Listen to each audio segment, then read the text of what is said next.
اب میں آپ کو ایک حدیث سنانے چلا ہوں جس میں ایک عجیب نقشہ سامنے آتا ہے کہ یہ مہدی جب ظاہر ہوں گے تو کس طور سے ظاہر ہوں گے، ان کے ظہور کی کیفیت کیا ہوگی، کیف یظہر۔ یہ روایت ہے حضرت ام سلمہ سے رضی اللہ تعالی عنہا، حضور کی زوجہ محترمہ ہیں، فرماتی ہیں ام سلمہ عن النبی صلی اللہ علیہ وسلم قال یکون اختلاف عند موت خلیفۃ، موت خلیفۃ، حضور نے فرمایا ایک خلیفہ کی موت پر اختلاف واقع ہو جائے گا، خانہ جنگی ہو جائے گی۔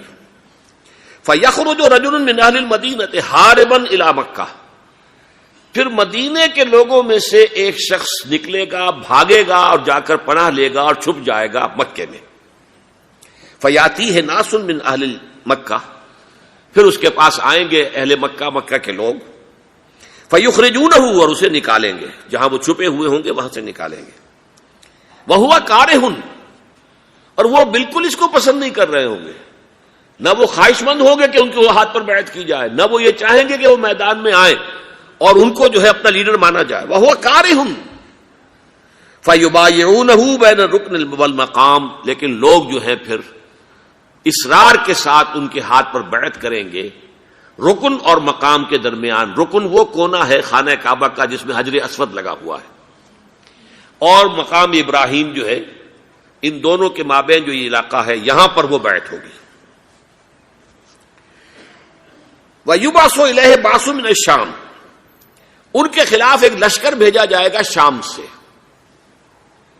نہیں کہا جا سکتا کہ باسی حکومت اس وقت کی جو ہے اس کی طرف سے کوئی مسئلہ اس طرح کا اٹھ کھڑا ہو، اس لیے کہ ابھی تو بہرحال باسی حکومت وہاں ہے۔ فَيُخْسَفُ بِهِمُ بِالْبَيْضَاءِ بَيْنَ مَكَّةَ وَالْمَدِينَةِ، لیکن اللہ تعالیٰ اس لشکر کو مکے اور مدینے کے درمیان وادی بیضاء میں دھسا دے گا، زمین کے اندر پورے کے پورے لشکر کو۔ فَإِذَا رَأَى النَّاسُ ذَلِكَ، جب لوگ یہ دیکھیں گے کہ اتنی بڑی نشانی ظاہر ہو گئی، أَتَاهُ أَبْدَالُ الشَّامِ وَعَصَائِبٌ من العراق فَيُبَايِعُونَهُ، اب شام سے سارے کے سارے جو اولیاء اللہ ہیں وہ بھی آئیں گے، اور عراق سے جوق در جوق لوگ آئیں گے اور ان سے بیعت کریں گے۔ وَيَعْمَلُ فِي النَّاسِ بِسُنَّةِ نَبِيِّهِمْ، پھر وہ عمل کریں گے لوگوں کے مابین، حکومت کریں گے اپنے نبی کی سنت کے مطابق۔ وَيُلْقِي الْإِسْلَامُ بِجَرَانِهِ، اور اسلام اپنی گردن زمین پر ٹکا دے گا۔ وَالْأَرْض فِي الْأَرْض، زمین میں۔ فَيَلْبَسُ 7 سنین، پھر وہ 7 برس تک حکمران رہیں گے۔ ثم یتوفا، پھر ان کا انتقال ہوگا۔ ویصلی علیہ المسلمون، اور مسلمان ان پر نماز پڑھیں گے۔ یہ جو میں نے آپ کے سامنے نقشہ کھینچا ہے، اس سے اب میں ایک نتیجہ نکالتا ہوں، اسے بھی میرا گمان کہیے، اختلاف بھی کر سکتے ہیں آپ، اگر اس کو وزنی سمجھیں تو قبول بھی کر سکتے ہیں۔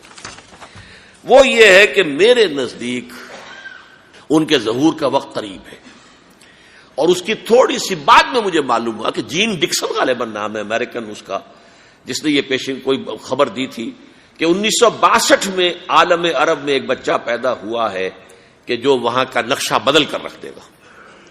یہ جین ڈکسن کی غالباً پیشن گوئی ہے۔ بہرحال مجھے اس کی پیشن گوئی سے کوئی دلچسپی نہیں ہے، میں تو جو احوال دیکھ رہا ہوں، یعنی اسرائیل کا قائم ہو جانا، اور اس کے بعد اب یروشلم کا مسلمانوں کے ہاتھوں سے نکل جانا، اور اب گویا کہ وہ الملحمۃ العظمیٰ جو ہے تلی کھڑی ہے، کسی بھی وقت جو ہے یہ جو ہے وہ لاوا پھٹ سکتا ہے، آتش فشاں پھٹ سکتا ہے۔ تو یہ تمام حالات ایسے ہیں کہ جن کی وجہ سے میں سمجھتا ہوں کہ ایک تو جو قرآن مجید کے اشارات میں نے آپ کو بتائے، 14 صدیاں 14 دن میں چاند کا پورا ہونا، والقمر اذا اتسق، 14 دن میں 14ویں کا چاند۔